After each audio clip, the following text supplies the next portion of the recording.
कि नीतीश कुमार को बिल्कुल अच्छा नहीं लग रहा था जो स्क्रीन पे दिखाया जा रहा था। और नीतीश कुमार और मोदी जी गोतिया है।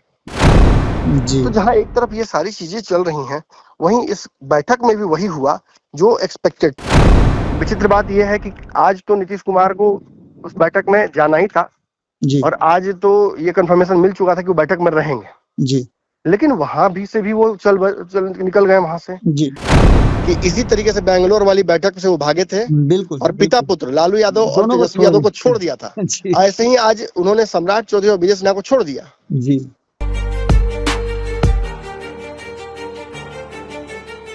नमस्कार। विशेष पंचनामा में एक बार फिर से आपका बहुत बहुत स्वागत और अभिनंदन करते हैं। विशेष पंचनामा में आज फिर से हम फोन लाइन पर नमन जी के साथ जुड़े हुए हैं और फोन लाइन पर जुड़ने और विशेष पंचनामा में आने का सबसे बड़ा कारण ये है कि अचानक से पिछले 24 घंटे में एक बार फिर से बिहार की राजनीति ने करवट लिया है और उसके बाद से कई ऐसी बातें, कई वर्जनाएं, कई जो भविष्यवाणियां थी, वो कहीं ना कहीं एक बार फिर से अफसोस की तरफ बढ़ रही हैं।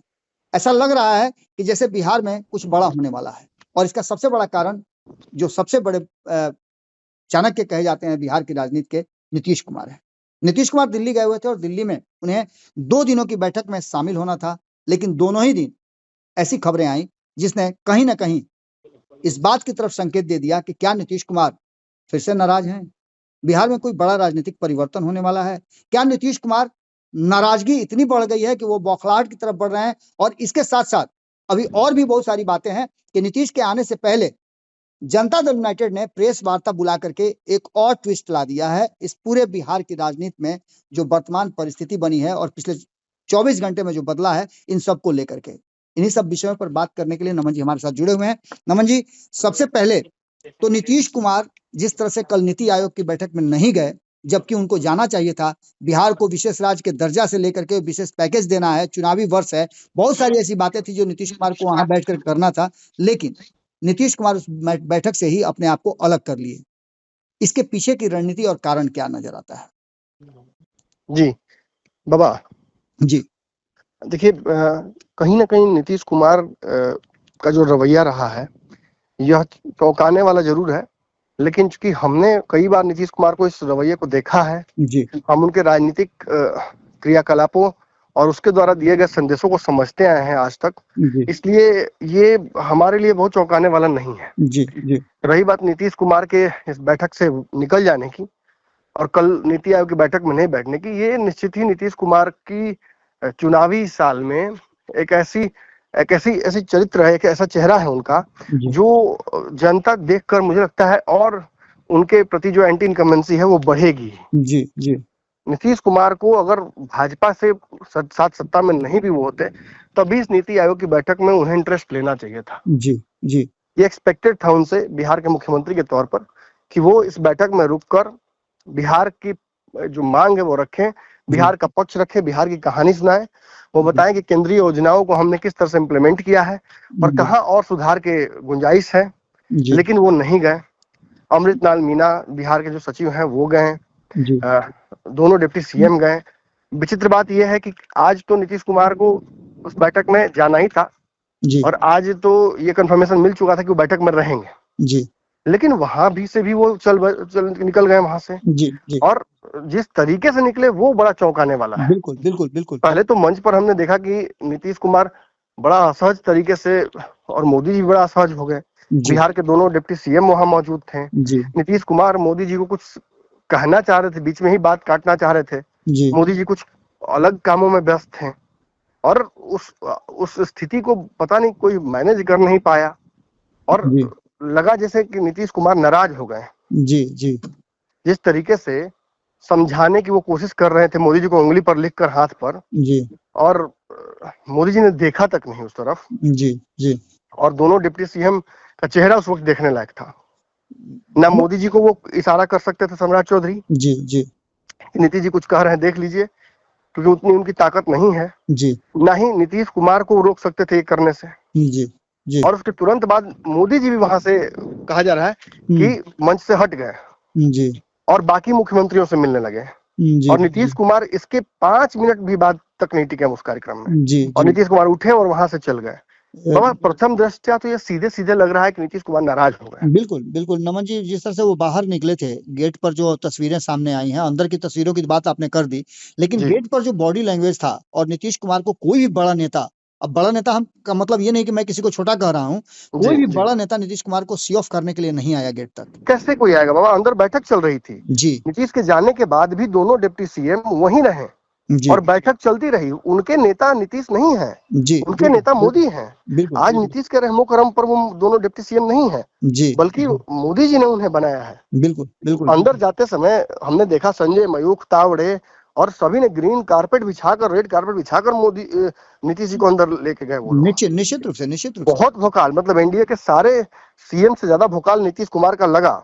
जी बिहार की धमक से एहसास हुआ कि बिहार में चुनाव है और नीतीश जी के 12 सांसद मोदी जी के लिए कितने कीमती हैं, जी वो एंट्रेंस पे ही समझ में आया। बहुत धमाकेदार एंट्री थी। जी लेकिन हमने देखा कि अंदर में जो हुआ वह अलग ही कहानी कह रहा था।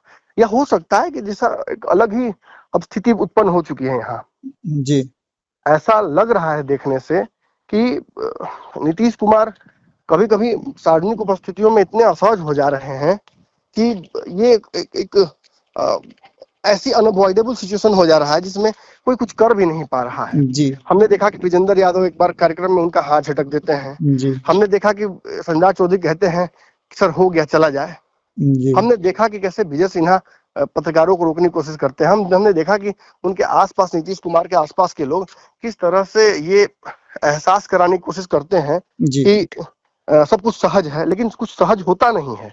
जी तो जहां एक तरफ ये सारी चीजें चल रही हैं, वहीं इस बैठक में भी वही हुआ जो एक्सपेक्टेड था, लेकिन वो नहीं हुआ जिसकी कल्पना हमने की थी। बिल्कुल हमने, अब याद होगा हम दोनों ने सुबह में बात की थी, तो मैंने आपसे कहा था जी कि इसके प्रबल चांसेस हैं कि यहाँ से सब कुछ सुधर जाएगा जी या सब कुछ बिगड़ जाएगा। बिल्कुल बिल्कुल मोदी जी पर यह दबाव था कि वो नीतीश कुमार को चेहरा बिहार का, एनडीए का और सीएम का घोषित कर दें एक बार। जी हो सकता है कि ये काम अगर आज नहीं वो करते हैं तो उनको 30 तारीख को करना ही पड़ेगा। बिल्कुल बिल्कुल ये जिस तरह से नीतीश भागे हैं, जी अब ये मोदी जी के 2 दिवसीय कार्यक्रम पे आपको दिख जाएगा। जी निश्चित पिछली बार अमित शाह की थाली छीनी थी, याद है ना, इस तरह के 2 जी दिवसीय कार्यक्रम में। जी जी जी जी जी तो मोदी के सामने से भी थाली छीनने में उनको डर नहीं लगेगा। भाजपा नीतीश कुमार को केवल इसलिए नहीं झेल रही है कि उसे बिहार में सरकार बनना है हुक बैक रुख से। नमन जी अब बिहार उतना महत्वपूर्ण नहीं रह गया भाजपा के लिए। नमन जी दरअसल एक सवाल है जो कि क्या नीतीश कुमार पुरानी भाजपा समझ रहे हैं क्या इस नई भाजपा को, जो कि नीतीश कुमार का कम सुनना चाहती है और अपना ज्यादा सुनाना बाबा, चाहती है? आप प्रधानमंत्री बन गए, लेकिन गोतिया जो आपका होता है ना, जी वो आपके नाक में दम करके ही रहता है। बिल्कुल बिल्कुल इसमें कोई उसके लिए आप वही रहते हैं। जी जी जी आप जो पैदा हुए थे, जो उसके बगल में थे, आप वही उसके लिए रहते हैं। जी और नीतीश कुमार और मोदी जी गोतिया हैं। जी ये दोनों अपने अपने समय में, एक ही समय में मुख्यमंत्री अलग अलग राज्यों के थे। इन दोनों में सीधा कंपटीशन था। बिल्कुल ये सच्चाई है कि मोदी जी इस लड़ाई को जीत गए जी जी और नीतीश भी अब मानते हैं। जी जी लेकिन को नीतीश स्वीकार कर अपने लिया। अपने आप को कम नहीं मानते हैं किसी से, ये भी सच है। कभी ये नीतीश कुमार ने कहा भी था गुजरात में जाकर के कि आप तो मुख्यमंत्री, आप तो दिल्ली के लायक हैं, चलिए दिल्ली में चला जाए। जी जी ये उन्होंने कहा भी था। लेकिन खैर नमन जी, ये सारी बातें तो अपनी जगह पर हैं ही। नीतीश कुमार के एक्ट से, नीतीश कुमार का अचानक से दिल्ली पहुंचना भी बहुत ज्यादा चर्चा का विषय बना, उनके नहीं शामिल होने का चर्चा बनी। लेकिन इस पर जो बिहार में प्रतिक्रिया आ रही है, इनके सवाल पर 2 लोगों से जब सवाल पूछा गया, खास करके ये दोनों नीतीश कुमार के प्रबल विरोधियों में से हैं, एक प्रशांत किशोर और दूसरा तेजस्वी यादव। प्रशांत किशोर ने साफ तरीके से ये कह दिया है कि नीतीश कुमार आखिर नीति आयोग की बैठक में जाके करेंगे क्या? उनकी तो वो स्थिति ही नहीं है कि वो कुछ बता पाए, उनको कुछ याद ही नहीं रहता है। बिल्कुल, प्रशांत किशोर ने वही कहा है जो हम आकलन कर रहे हैं। जी जी उन्होंने सीधे सीधे कह दिया है कि वो वहां जाकर एक ऐसी स्थिति उत्पन्न कर देंगे जी जिससे एनडीए को नुकसान ही हो जाएगा। बिल्कुल भाजपा उनको इसलिए ढल रही है। मैं वही बोल रहा था जी कि एक तो तरफ तो भाजपा नीतीश कुमार को बिहार में सरकार बनने के लिए झेल रही है, जी बल्कि केंद्र में 12 सांसदों का सहयोग उसको बनाए रखने के लिए जी झेल रही जी है। जी निश्चित निश्चित निश्चित वो कोई वैकल्पिक व्यवस्था अभी तक नहीं हो पाई है। कई लोगों से जी। बातचीत चल रही है, लेकिन वो 12 सांसद बड़े महत्वपूर्ण है। बिल्कुल ऐसे में नीतीश कुमार का बैठक छोड़कर अपने सरकारी आवास कामराज लेन पहुंच जाना, 6 कामराज लेन, जी और वहां बैठ जाना, जी ये निश्चित ही आने वाले समय में एनडीए के लिए एक बड़ी समस्या उत्पन्न होगी। जी नीतीश कुमार ने सम्राट चौधरी और याद होगा बाबा, सुबह में मैंने आपको कहा था जी कि इसी तरीके से बैंगलोर वाली बैठक से वो भागे थे बिल्कुल और पिता पुत्र लालू यादव और दोनों को तेजस्वी यादव को छोड़ दिया था। जी ऐसे ही आज उन्होंने सम्राट चौधरी और विजय सिन्हा को छोड़ दिया। जी और चले आए अपने आवास पर। अब वहां तो नहीं ना आएंगे दोनों डिप्टी सीएम। जी जी। यहाँ सच्चाई यही है कि अब यहाँ से मान मनोबल शुरू होगा। जी जी जी। इस पर तेजस्वी यादव के बयान का भी बहुत ज्यादा महत्व है, क्योंकि तेजस्वी यादव 17 महीने तक उनके साथ रहे हैं और इस बीच में भी नीति आयोग की बैठक हुई थी और यहाँ तक कि गृह मंत्री ने भी बैठक किया था। दोनों ही बैठक में उन्होंने तेजस्वी यादव को भेजा था।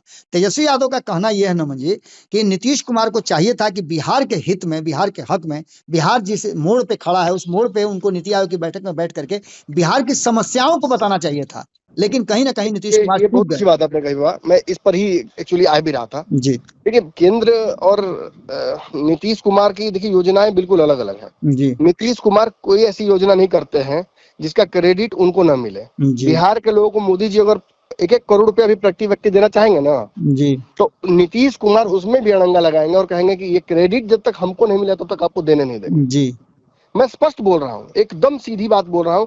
मुझे कोई फर्क नहीं पड़ता है कि कोई मुझे नीतीश कुमार का विरोधी बोल दे या जो बोल दे। जी सच्चाई यही है कि नीतीश कुमार, और राजनीति यही है, जी राजनीति यही है कि 1 रुपया अगर आप किसी को देते हैं तो उसको 100 रुपया का एहसान जताना होता है, जी जी वरना चुनाव में वो वोट नहीं मिलता है।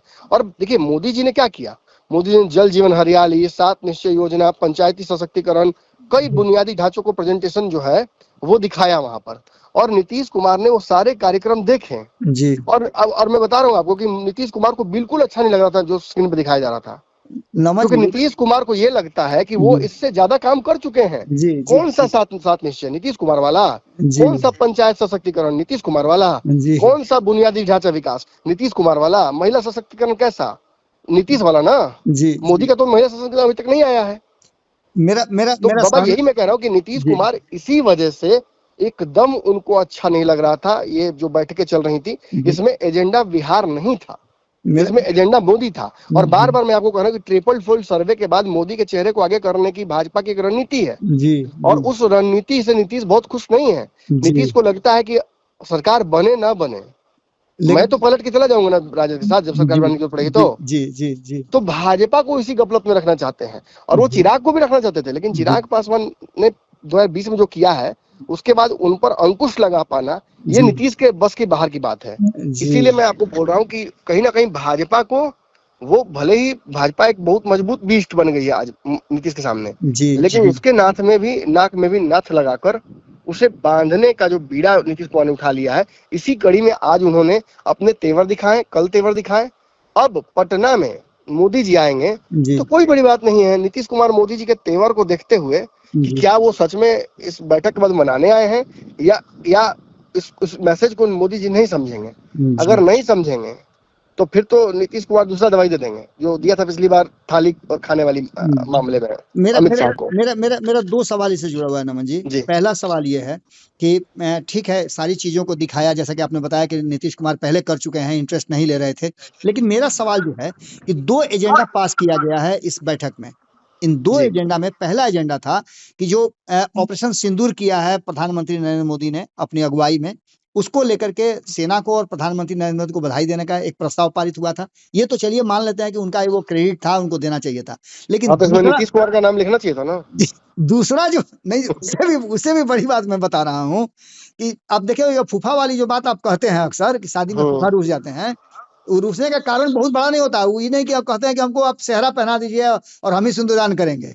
उनका बिल्कुल छोटा छोटा डिमांड होता है। जैसे दूसरा जो प्रस्ताव पारित हुआ, एक प्रस्ताव तो आपने समझ लिया, ये चलिए इस पर नीतीश कुमार कोई आपत्ति नहीं थी, लेकिन दूसरा प्रस्ताव जातीय जनगणना का क्रेडिट नीतीश कुमार को न देकर के प्रधानमंत्री को दिया गया। शायद यही कारण था कि नीतीश कुमार की नाराजगी चरम पर पहुंच गई और बाबा, निकल मैं तो करके कह भाग रहा गए। हूँ दांत पीस रहे थे, जी जी दांत पीस रहे थे पूरे वीडियो के दौरान। वो कह रहे थे कि जी अच्छा हम ही को सिखा रहे हो, मेरा ही मुर्गी हम ही समझाऊं। जी ये नहीं चलेगा। नीतीश कुमार, देखिए मैं बात साफ कह रहा हूँ आपसे कि भाजपा जो नए ट्रिपल फोल्ड सर्वे, याद रखिए ट्रिपल फोल्ड सर्वे, जी जी पूरे चुनाव इसकी चर्चा में करूंगा, इसलिए दर्शकों को भी याद रखना चाहिए। जी इस सर्वे के बाद से भाजपा को यह समझ में आ गया है कि नीतीश के चेहरे पर चुनाव जीत कर सरकार बनाना संभव नहीं है। जी नीतीश को मुख्यमंत्री बने रहने के लिए भी भाजपा की सहायता की आवश्यकता है, जी लेकिन वो अपनी शर्तों पर। नीतीश ऐसा है उनकी स्थिति कि वो अगर लेते भी है ना भिक्षा, जी तो वो भी अपनी शर्त पर ही लेंगे कि माता भिक्षाम दे, जी ठीक है जी लीजिए पैसा, तो जी नहीं 100 का नोट में दीजिए, तो 100 रुपया ही दिए हैं, 10-10 का नोट है, नहीं 100 का नोट एक चाहिए। जी अब ऐसी स्थिति में कोई क्या कर सकता है? बि- देखिए मोदी जी के पास अब दो ही ऑप्शन है बाबा, समझ लीजिए क्लियर। ये हाथी को चुक्का में डालने वाली बात है। हाँ, वो आए, नीतीश कुमार की बड़ाई करें, हाँ वो कहें कि नीतीश से हम मोटिवेट हुए हैं, हाँ नीतीश ने हमें मोटिवेट किया, नीतीश ने हमें सिखाया है कैसे प्रधानमंत्री का काम किया जाता है। वो ये बताएं कि हमने आज तक जो किया है वो नीतीश कुमार के कहने पर ही किया है। ऑपरेशन सिंदूर के दौरान नीतीश कुमार ने फोन करके मुझे कहा कि आप अब हो गया है, पाकिस्तान का दवाई मिल गया, आप सीज फायर कर लीजिए। जी वो ट्रंप नहीं थे, वो नीतीश कुमार थे। जी और जब अकाउंट है। तक नीतीश कुमार ये सब कुछ नीतीश कुमार का अकाउंट हैक हो गया था, जैसे बिहार में अकाउंट हैक हाँ, वाली बात चल रही है। तो ये कहना पड़ेगा कि नीतीश कुमार थे, ट्रंप नहीं थे। ट्रंप से बात नीतीश कुमार ने की थी जी जी और जी कहा था कि देखिए हम लोग सीज फायर करवा देते हैं, आप टेंशन मत लीजिए, अपना बिजनेस चलाते रहिए। जी देखिए सीधी बात है, वह देखिए जोक सपाट, जी नीतीश कुमार एकमात्र देवता है जी जिनकी पूजा एनडीए में होनी चाहिए, ये नीतीश कुमार चाहते हैं, जी यही करना होगा, इसके अलावा कोई उपाय नहीं है। प्रधानमंत्री यदि बिहार आते हैं तो उनके पास एक ही चांस है कि वो नीतीश कुमार को खुश कर दें, सीट में खुश कर दें, जी सीएम फेस घोषित कर दें, और उसके बाद नीतीश कुमार सीधे नरेंद्र मोदी जी के चरणों में गिरेंगे और सबसे पहला बयान यही देंगे, हम बहुत बार इधर उधर कर दिए हैं, अब नहीं जो करना। करवा दिया है अब हम करने जा रहे हैं क्या? मोदी जी बैठे हैं यहाँ, हम लोग के गार्जियन है, बड़े भाई हैं, हम लोग इधर उधर कहीं जा सकते हैं क्या? हम लोग का कितना पुराना दोस्ती है। नमन सीधे वहीं नीतीश कुमार वहीं आएंगे, लेकिन तब तक नीतीश कुमार 100 स्वांग रचाएंगे। नमन जी, इस विश्लेषण का अंतिम प्रश्न जो मेरा है वो ये है, इसमें दो प्रश्न जुड़े हुए हैं। पहला तो ये कि क्या खेल भंडोल होगा, और दूसरा क्या नीतीश कुमार की नाराजगी इतनी बढ़ गई है, उनकी बेचैनी बौखलाहट इतनी बढ़ गई है कि उन्होंने दिल्ली से ही प्रेस कॉन्फ्रेंस आयोजित करने की जो बात कही है, पटना में एक बड़े प्रेस कॉन्फ्रेंस की जो चर्चा चल रही है, जिसका हमारे पास भी नोटिफिकेशन आया है, हमको भी मैं आमंत्रण दिया गया है कि कल एक बड़ा प्रेस कॉन्फ्रेंस होगा। इस प्रेस कॉन्फ्रेंस में उनके राष्ट्रीय प्रवक्ता से लेकर के जितने भी कोर टीम के लोग हैं वो बैठेंगे। इसके मायने क्या है? क्या नीतीश कुमार दिल्ली से लौट करके कोई बड़ा फैसला लेकर के आ रहे हैं? मैं लिखित तौर पर दे रहा हूँ, नीतीश कुमार अपने कार्यों को याद दिलाएंगे, जी वो बताएंगे कि जिस तरह से वीडियो मोदी जी ने दिखाया, वो नीतीश कुमार सारी बातें बताएंगे कि हमने जो जो कार्य किए हैं उसको दुनिया भर में सराहा गया, जी विश्व बैंक ने हमें लोन दिया, उस कार्य को सराहना करके जी हमें हमारे कार्यों को मोदी जी ने स्वीकार लिया है। जी और फिर वो दबाव डालेंगे कि कम से कम एहसास करने की कोशिश करेंगे कि चेहरा एनडीए में केवल नीतीश कुमार ही है। चलिए चलिए नमन जी, बहुत बहुत धन्यवाद आपका। तो विशेष पंचनामा आप देख रहे थे, और विशेष पंचनामा में जो वर्तमान स्थिति बिहार की है और बिहार की राजनीतिक स्थिति, ऊंट किस करवट बैठेगा, हम इसकी चर्चा कर रहे थे। नीतीश कुमार दिल्ली तो गए, लेकिन दिल्ली से कुछ अच्छी बातें लेकर के आनी थी, लेकिन अब तक वो देखने को नहीं मिला है। ये देखने को नहीं मिला है कि एनडीए गठबंधन में सब कुछ ठीक ठाक है और बाकी की चीजें आराम से सुलझा ली जाएंगी। कुछ ना कुछ ऐसी बात जरूर है जो चुनाव के समय हर बार होता है। इस बार भी चुनाव में क्या गठबंधन के स्वरूप बदलेंगे, नीतीश कुमार की नाराजगी भारतीय जनता पार्टी और एनडीए पर भारी पड़ेगी, ये देखना अभी बाकी है। बहुत बहुत धन्यवाद नमन जी।